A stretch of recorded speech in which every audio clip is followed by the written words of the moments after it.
Hey, everybody. Keith Niebuhr with Gators Online, and it's a big week. It's Florida, Tennessee. I told you we were going to bring out some big guns. We started with Larry Kennedy. We had the great national reporter Andy Staples, another Florida grad, on earlier this week. And now maybe the biggest of them all, a good friend of mine from years ago, Kevin Carter. Kevin, before we get going, well, first of all, thank you for being here. But I got to go off on your resume a little bit, talk about your resume.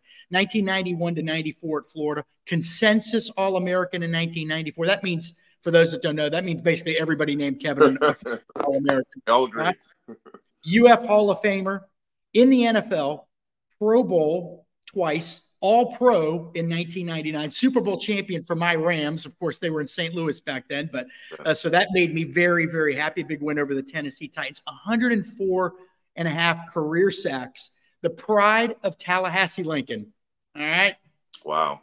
Kevin Carter, one of the all-time Gator greats. Kevin, thank you so much for being with us today, man. No problem. Thanks for having me on. Really a pleasure. All right, let's talk a little bit about this rivalry. It isn't what it used to be. It's still significant. It's still going to be loud at the Swamp.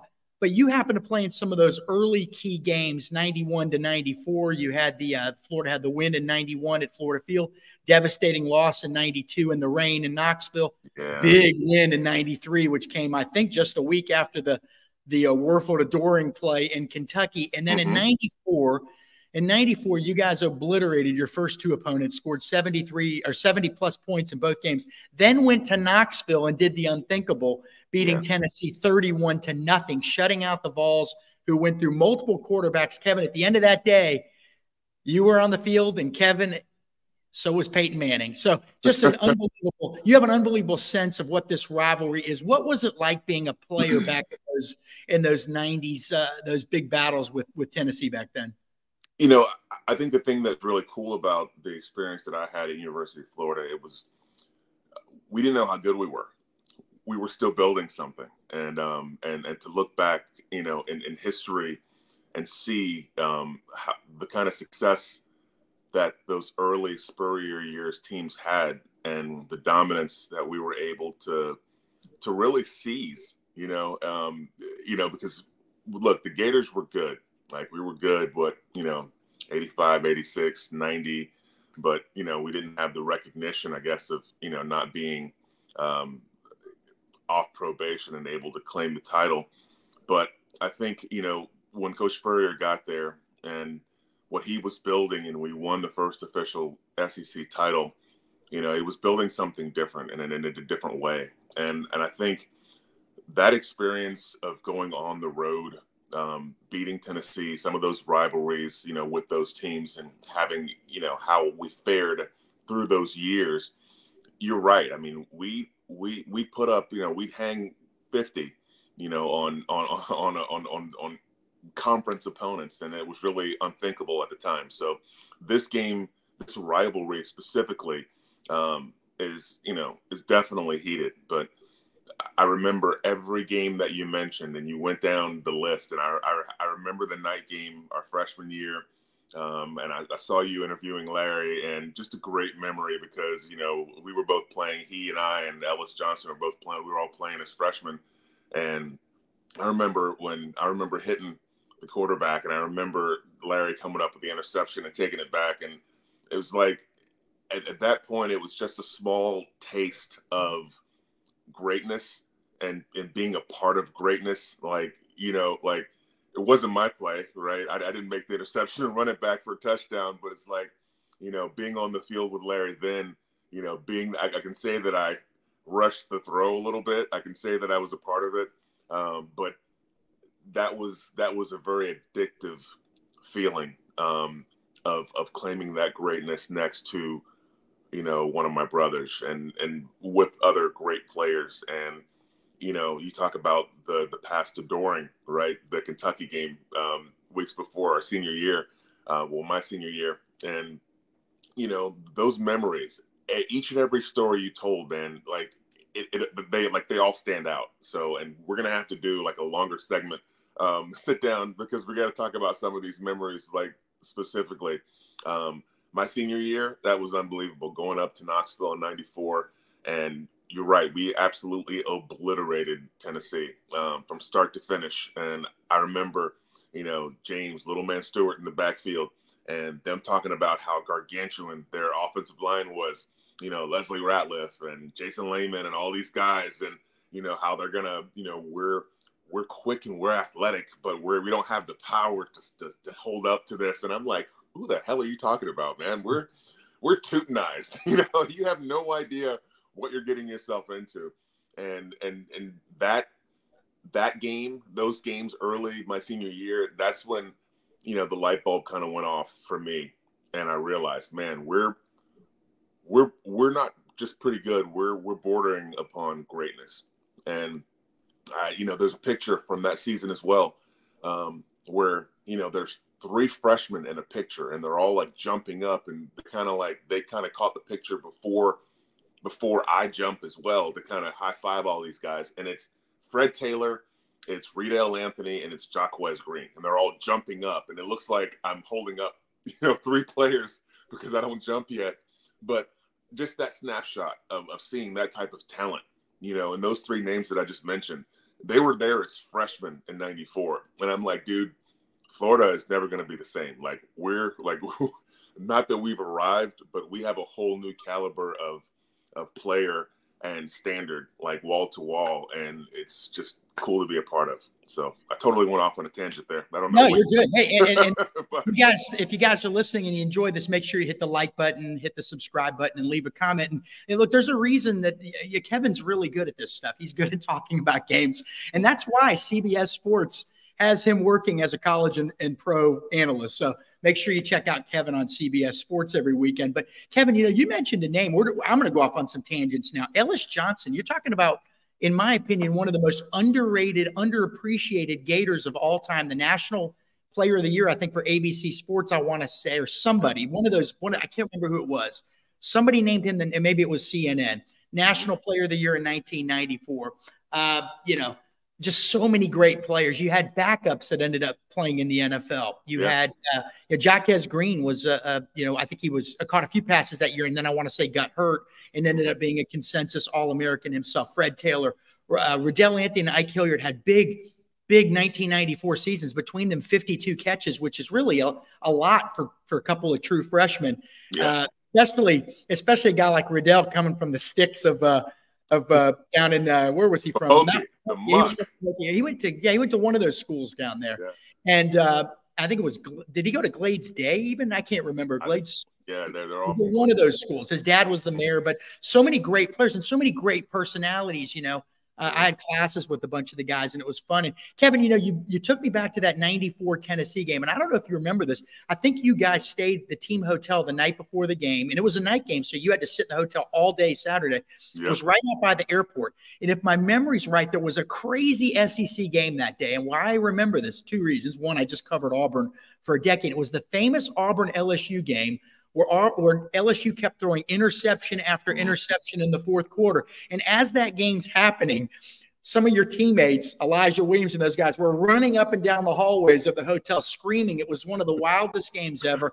And it probably kept you guys hyped, getting ready for that, that night game. It's such a neat thing. We talk about this later, but to have to spend the night in another city and then wait all day just doing nothing as you get ready for a big game. But Kevin, regarding that 94 team, and even earlier than that, you were kind of a veteran guy when Danny Werfel got there, and our good buddy Eric Kresser as well, who's a fantastic guy. I actually know him much better than I know Danny. And what did you see in practice? Did you see anything at all in practice from Danny Werfel that made you think, my God, this guy is special? Or was it just a guy that was just unbelievable on Saturdays? Any recollections there? The thing about Danny that, I don't think a lot of people realized is, and I say this like with a grain of salt. I mean, obviously there's 3 trophies outside of the 3 very special people that have been special people to our organization over the years. And, there's all this talk about, Tebow and of course Coach Spurrier and everything. But like, I want to tell people, man, if you're a true Gator fan, before there was ever a Tebow, there was a guy named Danny Werfel. And as much as you think like, this man walks on water and is salt of the earth and is a wonderful person and does all these great things for people and everything else, like I said, everything you think Tim Tebow is, and this is taking nothing away from Timmy. He's a good friend. I love him dearly. There's one other person that I tell people, it's like, when they ask what Danny Werfel is like, and I'm like, there's very few people that I've come across in this lifetime that take the blessing and the anointing of who they are from God. And they take it very seriously. There's very few people that really take who they are and take that seriously and live their life with such purpose as to where they look to affect, impact, reach, heal, love, touch everyone that they meet. And their heart is just, overflowing with sunshine. And you can't, you meet the person and you're like, this person can't be this good of a guy all the damn time. And yeah, he is. And that was Danny. And I gush over Danny because Danny was one of my closest friends. We were in Fellowship of Christian Athletes together. We did all kinds of retreats and corny church stuff together. Just a good friend. And yeah, I was a little older when he came in, sort of a veteran guy, but he was the next guy. I mean, we had Shane Matthews, and seeing Danny come in, he didn't have the strongest arm. He didn't have some of the measurables. We had dudes, quote unquote dudes everywhere, right? This is Florida, and we're in the early 90s. So, we're not short on talent at any position, but, Danny wasn't visibly a dude. He wasn't this guy that just jumped off the pages. But the leadership quality, his heart, his character, and, the guy didn't miss, right? The accuracy, the processing, the ability to make every throw in Coach Spurrier's offense. And that's the thing about Coach Spurrier. He didn't care who you were. He didn't care where you came from. He didn't care what classification you had. It was about whether you could play. And he wanted that hunger. He wanted, and everyone on our team, it was infectious. It's like we were the most unselfish group back then. We really didn't care who got the greatness, but we were all fighting for our piece of it. And Danny, make no mistake, Danny led the way. Danny could process and throw. And like you talk about those receivers like Riedel Anthony and Jacquez Green and Ike Hilliard and people like that. And you're right. Quez did get hurt his hip that year. But like when you look at the production of those kind of guys, and I mean, that's not even bringing into the conversation, the Chris Dorings and the Jack Jacksons and the Harrison Houstons and the Willie Jacksons. And we had so many flipping receivers, and targets and people to go to in those days. And it just seemed like no matter how many we had, we always found a way to get the ball to all of them. And I think that's just a testament to the offense, the fun and gun, and the processing of Danny and, the shared brain mentality of what they were trying to accomplish, from, an offensive standpoint. But yeah, amazing memories. And back to Ellis Johnson. Yeah, Ellis Johnson is one of the most underrated college players of all freaking time. That was my partner in crime, dude. Like, he and I wrecked shop on that left side. Like, if you played against us back in 93, 94, man, you were if you caught us on the wrong day, it was going to be a long day for you and your bunch. Love that guy. He was the one that refused to fly after that Tennessee trip, our sophomore year when we almost crashed. So we're going to talk about that someday too. Hey, Kevin, real quick, and then we'll get into this current game. And speaking of the quarterbacks at that time, Terry Dean had a cannon. Eric Kresser could throw the ball 75 yards. Antoine Childs could probably throw the ball 90 yards. Oh. And yet Danny Werfel was the guy that won the Heisman Trophy. And obviously Kresser ended up having a heck of a career too. But, hey, Kevin, I don't know if you remember, but the media interviews back then, midweek interviews as you guys were getting ready for a game, they were actually in the end zone, the south end zone of Florida Field. So you guys would come down and you talk to people like me. And there was a podium there. And one time I walked in and there was a sheet of paper left at the podium. It was Steve Spurrier's notes. Okay.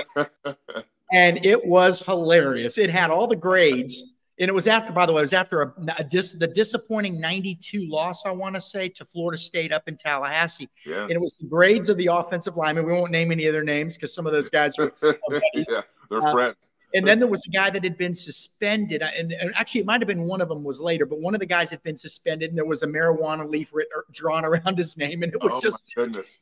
So what would take us back, if you can, in a nutshell, what was it like when we know what Spurrier's like talking to people like me and going on TV? It's a good one-liner here, though. What was it like in team meetings with him? Did you guys ever, hey, man, can you believe he just said, was he funny in those things too, or was it a little bit different? It was, he was funny, but it's not so funny when the frank, no holds barred, straight up treating you like a man as a 18, 19-year-old college student. Sometimes when it was aimed at you, it wasn't so funny. So I got you. What it was like to have him in meetings is like, look, I was on defense, so I never saw him in that capacity. He never came over to our defensive meeting room. He came over on a few occasions, and you did not want him in your meeting because he tore you up. And it wasn't like he was being overly critical. He was nitpicky, and he was a perfectionist, and he went over our film with a fine-tooth comb, and it was about accountability. And I think that's the thing that people, some people didn't want to engage in. And that's, if you really want to get down to it, that's another conversation. But the difference between being good and being great is the attention to detail. And it's the discipline that you're able to place upon yourself and your own performance. And it's how you're able to look at yourself, right? It's how, are you able to still get better while you're criticizing the crap out of yourself? Are you still able to get better while you're taking apart your performance and you're rooting out that which is holding you back in the name of being great? Are you able to do that? Are you able to do that in a constructive way? Can you do that without, tearing down your spirit? And that's the test with Coach Spurrier. I mean, he was going to nitpick you, but it wasn't because he hated you. It's because he loved you and he wanted the best out of you. He saw so much in me. And, just like there's men that I played for in my lifetime that I was blessed enough to play for, like him and, Charlie Strong and Bob Sanders and, some of the coaches on our staff, Dick Vermeil in the NFL, people that challenged me in a way that because they saw more in me than I saw in myself. Steve Spurrier was that way. Nothing was ever good enough. Right. And especially I felt like there was a different standard for people like me and Ellis and, guys that were on his list of leaders, so to speak. We had a different standard. So him in the meeting room with, the notes drawn around it, that was him. He was completely candid, but wonderfully candid in a way that if you were looking for it as a young man, if you wanted that respect, you could, there was a way to get it. And there was a way to walk, there was a way to talk, and you didn't have to be the best player. You just had to be the best that you could be and show up every single day. And you had Coach Spurrier's respect. There were guys that weren't the superstars that he absolutely loved. And, he knew your name. He knew everything about you. He remembered every good and bad play you ever had. Like when I see Coach Spurrier to this day, he brings up specific games. He brings up specific instances, things that I'm like, man, I can't believe this man still remembers this crap. But, that attention to detail, that standard of excellence, that's what made us what we were back in those days. And, having that type of camaraderie. And when I come back to the teams, I was lucky enough to come back and talk to the team with Coach Billy Napier and talking to those guys, trying to impart upon them what we had and what we built. There's a reason when you walk into the indoor facility, when you look at the far wall, you see those SEC titles. And I look in there, man, it stuck out to me the first time I walked in there, 91, 93, 94. There's 3 SEC titles in 4 years that I was there. And not a lot of senior classes that came through Florida or anywhere for that matter can actually say that. So I'm proud to have been part of a very special group. Kevin, he was even pretty nitpicky to young student journalists like me. Yes. He would walk back with me from the old practice field to the stadium where you guys changed. And sometimes he'd say, Keith, I don't like what you wrote in the paper today. I'm thinking this guy's the championship head coach. He's making $1 million a year, which was a ton back then, still a lot, by the way. And I'm thinking, why does he care what's in the student paper? But he cared. He cared about a lot of things. Interesting. One of the most interesting people I'll ever meet in my entire life. Kevin, let's talk about this this current team, this current game. You've been able to watch Florida. We can keep this sort of tight here. Just just general thoughts going into this game with Tennessee. Does Florida have the weapons? Do they have the players to beat Tennessee? Florida has the weapons to beat Tennessee. They have the players, but it's about the execution, right? It's about what you're able to accomplish. In a perfect world, when you've got weapons on the outside and you've got tight ends, abounding, which our offense seems to have. We've found an answer at the running back position. It's hard to think that we can't be a quality team if we're able to process and play just a little bit faster. It's there. It's not like it's not there, but it's about the chemistry and it's about having the ability to, play fast and be the best that you can be. Obviously, they're still building. It's impossible to, go from year to year and lose key pieces. Losing a quarterback, the person who touches the ball in every play is, man, that's like one of the most important things of your team. And so it's, for that reason, I think, what we're seeing right now on the field is taking a while to get up to speed. The one thing that I have to say that, I thought was better this past week against McNeese State was the fact that our defense played better. Defense is going to keep you in games early in the year, and it's going to take offense a little while to get going. Because that's, like I said, that's a processing and chemistry standpoint. You have a new quarterback, who's using weapons that he's never thrown to before in live action. So for that reason, you can't make use of, Pearsall and Burke and Eugene Wilson. And, you've got a lot of players. Jonathan Odom is coming on, Caleb Douglas. You've got guys that can make the play, that can be there as resources in this offense, but you've got to establish an identity. You've got to, find some bread and butter. And I think that's what, the second game was all about. And now you put it together and see if your best performance is worthy of beating someone like Tennessee. And, that's going to be the test. Kevin, during your time at Florida, you played, and we're joined by Kevin Carter, Pro Bowler, All-Pro, CBS sports announcer. Again, if you enjoy what we're doing, hit the like button, subscribe, and leave a comment. But Kevin, you played some of the loudest games the Swamp has ever seen. And so you were right up on that line. Obviously you played defensive line. So better than anybody probably, or as well as anybody, what kind of impact that crowd can have on an opposing offensive line and an opposing offense. How significant is that? If it's loud and rowdy and 1990s next level insane at the Swamp on Saturday night, can that rattle an opposing offense, an opposing quarterback? Well, it's not about necessarily being rattled. I don't think you're going to, Joe Milton is an experienced quarterback. You've got, he's got dudes. Obviously that offense, Jalen Wright is back. You've got dudes that Heupel has really put together an impressive offensive display of strength, right? You've got defense that was middle of the pack last year in the SEC. That's it's got 7 or 8 returning starters. So this Tennessee team is nothing to scoff at. And they've won 2 games in rather impressive fashion, kind of picking up where they left off from last year.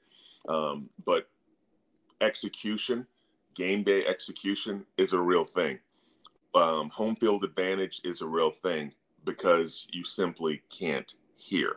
If you can't make the checks, if you can't utilize the play clock in the same way, if you can't manipulate the defense by the play clock running down and sending people in motion with window dressing just to recognize the coverage, or, lining your receiver up close to the sideline so you can see just how much that slot defender is going to cheat, or the corner is going to cheat in the hash split rule. I know I'm getting technical, X's and O's, but if you can't do those little nuances, if you can't communicate those nuances because you can't hear, that's a real thing. So getting to the right play in a particular instance, those 4 or 5 plays can affect a ball game if they're scoring plays, or if they're momentum changing or drive killing, or, chunk plays that can affect your success or failure on a particular drive.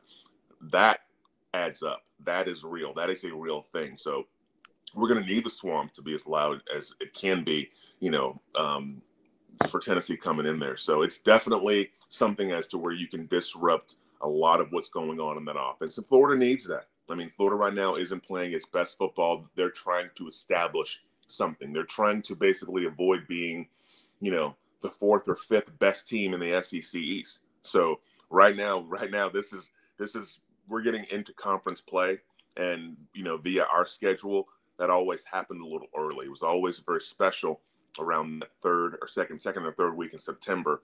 It's been that way for the last 35 years, right? We're playing Tennessee about this second or third week in September, and that's a pivotal game for kind of our status and kind of a gut check early in the season, kind of a progress report, if you will, on how you're going to fare against the rest of the teams in the SEC. And it's a measuring stick, a benchmark game for both programs. So big game, home field advantage is going to be in full effect, and defense has got to come to play.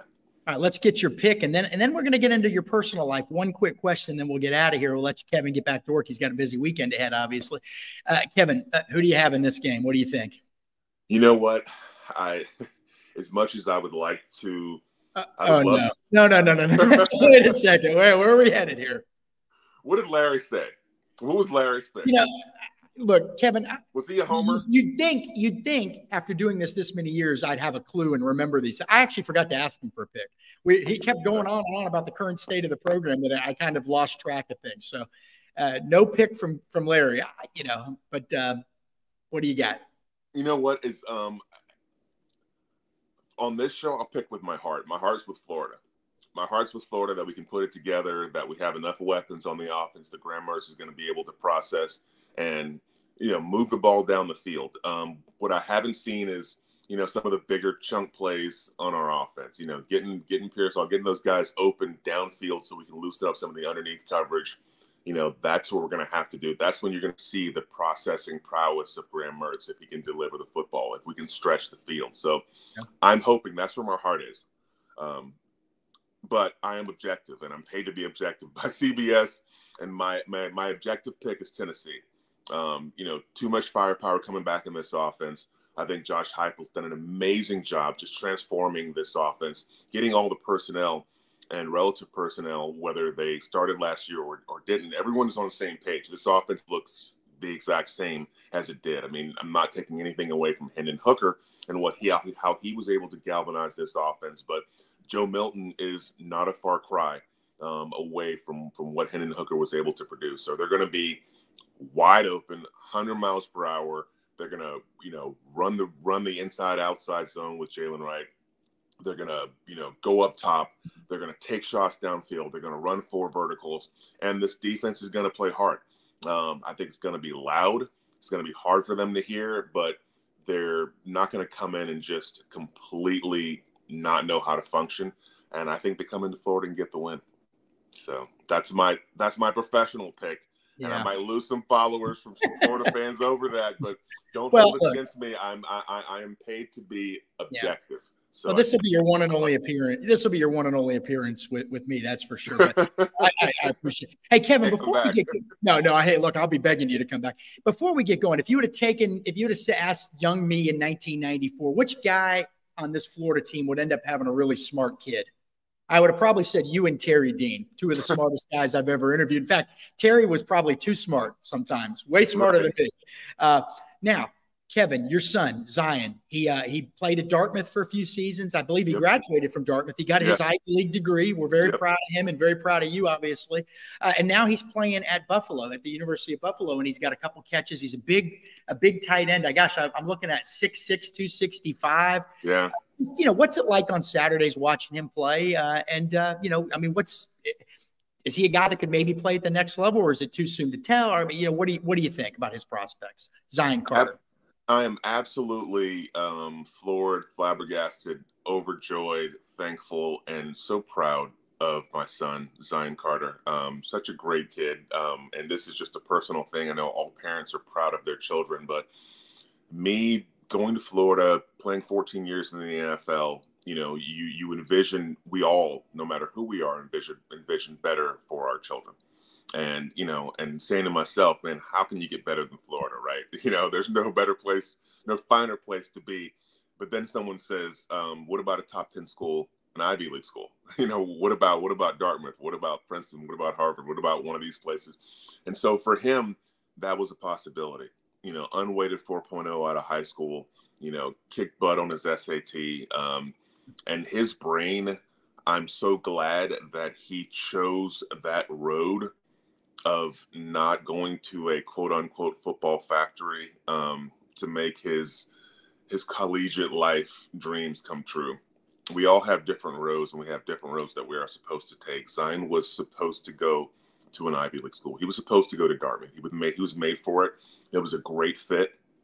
My old friend Sammy McCorkle was one of the coaches on that staff that actually recruited him out of high school. So it was a blessing and a great thing. And he's, got his degree in economics and finance, and he's got a job waiting on him. But he wants to play football. So he circled back, and played football at Dartmouth, had a great career, had a great time playing, but was kind of more, it's Ivy League football. And that's no knock on Dartmouth, but, they're not breaking any records in terms of utilizing and featuring, their best athletes. So, Zion's walking around. He's, 6'6", 6'7", 265 pounds, runs like a deer. He's my son. And, he's basically a glorified offensive lineman up there in their scheme. And we really didn't know what he was going to be able to do. And so I knew what he could do, but I knew that also he had not put in the 10,000 hours to really master, playing just from a technique standpoint and just a football awareness and football IQ. And so he got to work. He said, I want to hit the portal, Dad. I want to do this. So we went and worked with friends of mine, guys like Ricky Prohl, guys like Randy Moss. Randy Moss's son, Thaddeus, played, was a tight end, and, and just, looking at friends. Anthony Becht helped me out a little bit with Zion, Alex Smith. So I had him work with professionals, guys that I know, and really just got him up to speed. He worked his butt off. He is, the kid is built like a brick outhouse. Like I said, he's my son, and yeah. He's every bit of the part. So can he go to the next level? Yeah, he's got the tools to do it. He's just building the resume necessary for him to qualify for him to actually have a shot at going there. But take a look. He's very talented. He's playing very well. Got a couple of catches for University of Buffalo. Really like the coach. Coach Mo Linguist is a good, young, talented head coach there. Their offensive coordinator is a guy named DJ Mangus, who's also a really good coach. So he's having a great time. I'm really proud of him. He's there getting a master's and, playing an extra year of football. So the Ivy League degree wasn't enough. He needed another thing to rub it in my face. Well, you know what? That kid is smarter and more accomplished than I'll ever be. So, like I said, we want better for our kids. Well, that is Gator All-American Kevin Carter. Make sure you check out his work every weekend on CBS Sports, college and pro analyst. And Kevin, next time I see you, I'm gonna see if can I borrow that Rams Super Bowl ring? I just need to wear it over to International Plaza and show a few women over there if you don't mind. Anytime. And but Kevin, we appreciate it, man. Have a great weekend, great rest of your season. Best of luck to your son Zion. For Kevin Carter, I'm Keith Niebuhr of Gators Online. Thank you, everybody. Take care, and thanks for stopping by. Thanks, Keith.